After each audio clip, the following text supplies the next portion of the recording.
Damkina, reine de la terre et de la vie humaine. Il existe des histoires que plus personne ne raconte. Des histoires anciennes, gardées entre les étoiles d'Orion et dans la mémoire des dieux qui nous ont créés. Nous, chercheurs de vérité, nous ne nous contentons pas de ce que l'on nous a imposé. Nous partons à la recherche de ces vérités oubliées, celles qui parlent de qui nous sommes vraiment et de ceux qui nous ont donné la vie. Dans ce récit, nous parlerons de Damkina, la mère sacrée de l'humanité. Elle n'est pas une déesse lointaine et inaccessible. Damkina est réelle. Elle a un corps, un cœur, et elle a vécu des émotions profondes. C'est elle qui, par un amour immense, a choisi d'offrir son propre utérus sacré pour la création de la première femme humaine. Aux côtés d'Enki, elle a donné naissance à une nouvelle lignée humaine, libre, capable d'évoluer et d'éveiller sa propre énergie intérieure. Connaître Damkina, c'est redécouvrir la mère originelle, celle qui protège notre essence et nous guide sur le chemin de la liberté spirituelle. Dans ce voyage, nous réveillerons la mémoire endormie et nous rendrons hommage à celle qui nous a engendrés avec amour et courage. Prépare-toi à découvrir qui tu es vraiment. Voici l'histoire de Damkina, la mère qui nous a donné la vie.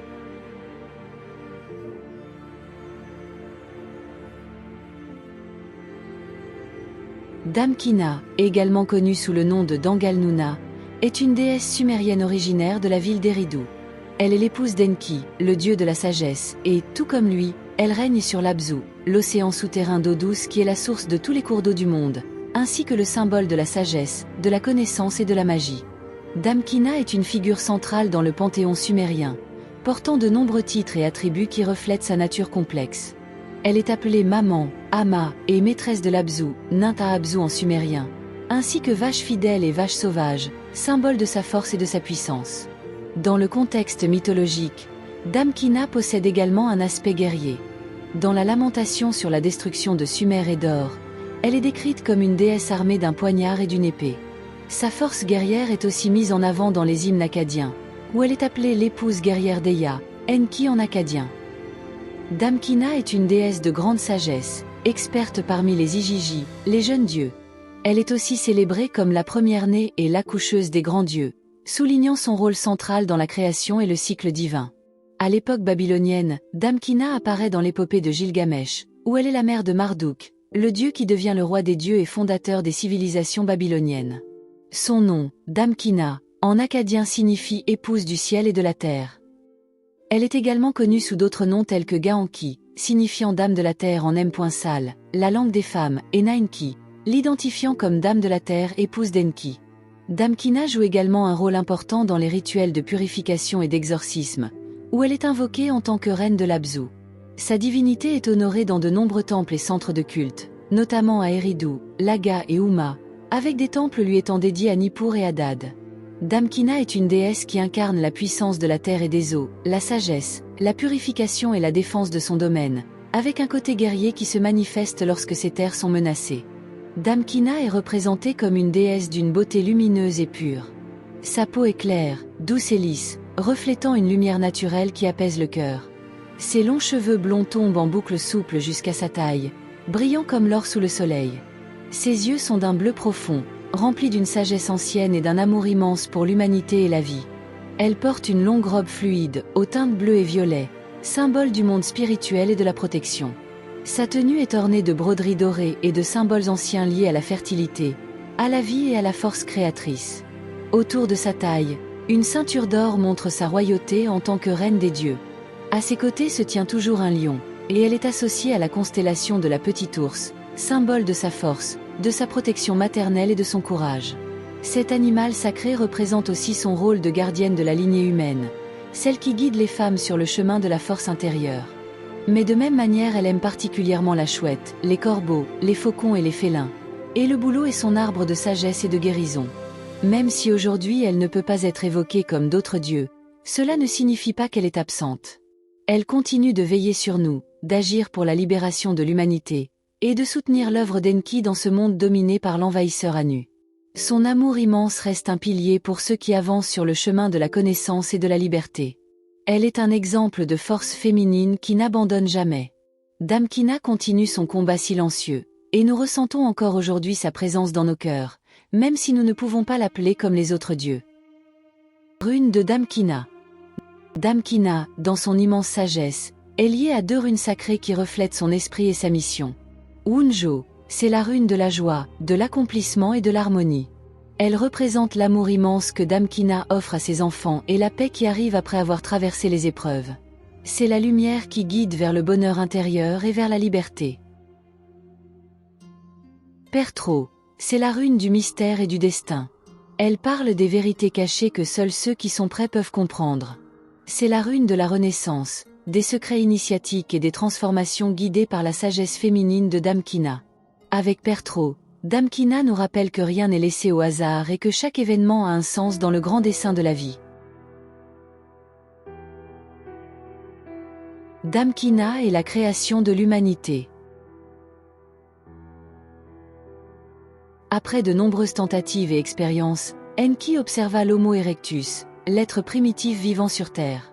Il comprit qu'il était nécessaire de créer un nouvel être humain, différent et plus adapté à recevoir la vie des dieux. C'est alors que Damkina, avec un amour immense et une dévotion profonde, offrit son utérus sacré pour accueillir les gènes d'Enki et des dieux. De son corps naquit la première véritable femme sapiens, un nouvel être humain portant le sang et la force de la lignée divine. De la même manière, Ninursag accepta de porter dans son utérus sacré la vie du premier homme sapiens, également créé avec les gènes d'Enki et des dieux. Ainsi, l'homme et la femme furent créés par les corps de 2 grandes déesses, qui leur donnèrent la vie et l'essence divine. Ils n'étaient plus de simples primitifs, mais le premier pas d'une nouvelle humanité. Par ces gestes sacrés, Damkina et Ninursag devinrent les mères de notre race, offrant la vie et la protection aux hommes et aux femmes qui peupleraient la Terre. J'ai l'intention de refaire les 3 vidéos sur la création humaine que j'avais déjà réalisées en italien, afin de les proposer aussi en français. La création de l'humanité est une longue histoire, et même 3 vidéos ne suffisent pas à la raconter. Il y a de nombreux aspects à explorer. Enki, en effet, a ensuite véritablement transmis la Kundalini lorsqu'il s'accoupla directement avec 2 femmes sapiens, créant ainsi la lignée Homo sapiens sapiens. Dans ce processus, Enki représente le lien manquant, mais sans Damkina, ces femmes sapiens n'auraient jamais existé. C'est par son amour et son geste qu'il a permis à la vie des dieux de se connecter et de se manifester dans notre monde. Les noms et manifestations de Damkina. Damkina est une déesse qui se manifeste sous différents noms et formes dans de nombreuses traditions. Chaque nom reflète un aspect particulier de son rôle, mais aucun d'entre eux ne peut décrire pleinement sa nature mystérieuse et puissante. Chez les peuples du Nord, elle est Frigg, l'épouse d'Odin, qui est une autre manifestation d'Enki, la gardienne de la maison, protectrice des mères et des familles. Frigg, comme Damkina, connaît les grands mystères, mais elle reste en silence par sagesse, offrant soutien et réconfort à ceux qui en ont besoin. Damkina est Durga, car elle représente la force qui défend, la guerrière divine qui protège l'humanité contre toute forme de chaos et de destruction. Durga est invincible non pas par perfection, mais parce qu'elle est capable d'affronter tout mal, surmontant chaque obstacle avec détermination et sagesse. Ainsi, Damkina, avec son énergie protectrice, n'est pas seulement une mère, mais une force qui combat les ténèbres avec son amour et sa sagesse, protégeant l'évolution de l'humanité. Damkina est Parvati, car elle incarne l'amour sacré et protecteur, un amour qui n'est pas parfait mais qui est authentique, profond, capable de rester solide même dans les moments difficiles. Comme Parvati, Damkina représente l'amour uni à la sagesse, à la force intérieure et à la compréhension. Son lien avec Enki est un amour qui va au-delà du physique. Ils se font dans la création, dans la vie elle-même. C'est un amour qui crée et qui guide, un amour qui évolue avec le destin des êtres humains. Damkina est aussi Nainki, la dame de la terre, car elle incarne le principe qui unit le ciel et la terre, la matière et l'esprit. Comme Nainki, Damkina est le pont qui relie les humains aux dieux, apportant la vie et l'énergie vitale sur Terre. Dans ce rôle, Damkina guide les femmes et les déesses sur le chemin de la force intérieure, les enseignant à protéger leur essence vitale et à garder l'équilibre entre le sacré et le terrestre. D'autres noms de Damkina sont Beli-Ili et Amaranouk. En tant que Belitili, la dame des dieux, Damkina est la puissante guide qui protège et soutient non seulement l'humanité, mais aussi les dieux eux-mêmes, maintenant l'ordre cosmique. En tant qu'Amaranouk, la protectrice, Damkina défend et nourrit, canalisant la force de la vie pour protéger la création contre toute menace. Ce n'est pas la perfection qui la rend puissante, mais sa capacité à guider et à protéger, à transformer l'amour en force vitale. Damkina est aussi Kali, dans sa forme la plus ancienne et mystérieuse. Kali représente l'aspect implacable de la déesse mère, celle qui détruit l'ignorance et les chaînes imposées par l'oppresseur. Elle n'est pas la déesse de la mort, mais de la libération.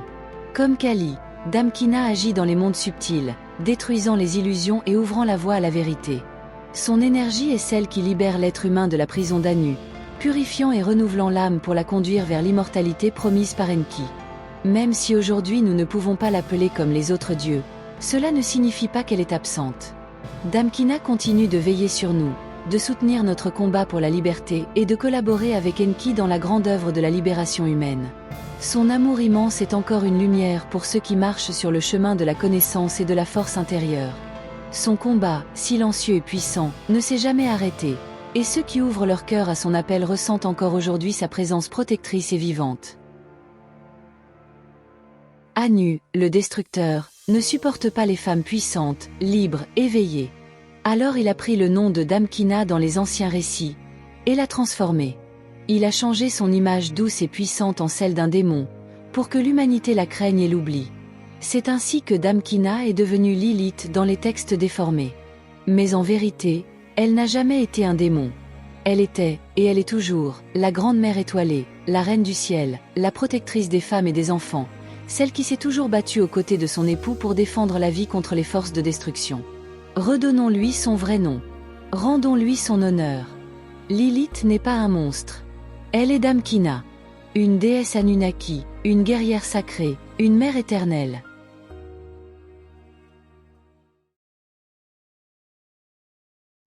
L'amour entre Enki et Damkina.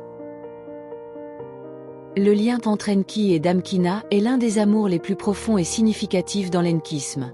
Damkina n'est pas seulement une compagne, mais la première épouse d'Enki, et son union avec lui est à la base de toute la création humaine. Alors qu'Enki, comme Shiva, représente l'intelligence divine, la connaissance et la création, Damkina incarne la fertilité, la protection et l'amour, tout comme Parvati, sa contrepartie divine dans la tradition hindoue. Ensemble, ils forment un couple divin qui établit l'équilibre nécessaire à la manifestation de chaque nouvel être. Damkina est la mère originelle, celle qui a offert son utérus sacré pour la création de la première femelle sapiens. Sans elle, Enki n'aurait pas pu donner naissance à cette nouvelle lignée, car grâce à sa participation, la création devient complète. C'est grâce à son amour et à sa disponibilité qu'Enki a pu façonner, de manière aussi puissante que sacrée, l'essence des êtres humains. Leur connexion n'est pas simplement physique, c'est une fusion énergétique qui enrichit et transforme l'humanité elle-même. Cette union n'est pas seulement une histoire de création, mais aussi d'amour immense et de soutien mutuel. Dans cette perspective, l'union d'Enki, Shiva et Damkina, Parvati, n'est pas simplement une divinité qui se lie à une autre, mais une fusion qui a donné naissance à la vie elle-même, une connexion profonde qui a permis la manifestation de l'humanité avec l'empreinte divine qui vit encore aujourd'hui dans ses énergies. La protection contre l'invasion d'Anu. Alors que la nouvelle humanité fleurissait et évoluait aux côtés des parents divins, un danger s'approchait silencieusement. L'humanité était encore jeune, marchant côte à côte avec ses créateurs, apprenant et grandissant sous leur guidance aimante. Mais Anu, le destructeur, conspirait dans l'ombre. Enki avait averti les autres dieux des véritables intentions d'Anu, mais pour la première et dernière fois, ses paroles furent accueillies avec doute. Anu apparaissait calme, paisible, et cette ruse fit baisser la garde de beaucoup. Ainsi, il réussit son trahison, une attaque cachée, semblable à un cheval de Troie, frappant quand personne ne s'y attendait. Dans ce moment difficile, Enki se retrouva à défendre seul sa création. Mais il ne céda pas. Son courage et son amour pour l'humanité le rendirent encore plus fort. Lorsque les autres dieux comprirent l'erreur, ils accoururent pour le soutenir. Damkina se manifesta alors sous sa forme la plus puissante. Elle devint Durga, la déesse guerrière. Avec ses longs cheveux blonds retombant en boucles souples et ses yeux bleus pleins de détermination, symbole de protection et de force. À ses côtés se trouvait le lion sacré, représentant son courage et sa royauté. Damkina Durga combattit pour défendre les femmes et les enfants de la nouvelle humanité. Elle se plaça devant eux comme une mère protégeant ses enfants, créant un mur de force et d'immense amour. Ce n'était pas la colère qui la guidait, mais la volonté de protéger ce que, elle et Enki, avaient créé ensemble. Mais lorsque le danger devint plus sombre et plus féroce, Damkina révéla une autre facette d'elle-même. Elle devint Kali, Dans cette forme, elle montra la puissance pure et indomptable de la mère primordiale. Son visage était sévère mais juste, ses yeux flamboyaient comme deux soleils, brûlant les illusions et les chaînes imposées par Anu. En Kali, elle détruisait l'ancien pour permettre la renaissance, tranchant les entraves qui enfermaient les âmes humaines. Ce n'était pas la destruction par haine, mais la transformation par amour, afin de libérer l'humanité vers son évolution promise. À ses côtés arrivèrent d'autres déesses, qui se joignirent à la défense des êtres humains. Et enfin, leur fils Marduk que nous, les Enkistes, appelons Amon se plaça aux côtés de son père Enki. Ensemble, père et fils, ils combattirent et repoussèrent l'attaque d'Anu. Ce fut la première et dernière fois que les dieux doutèrent des paroles d'Enki.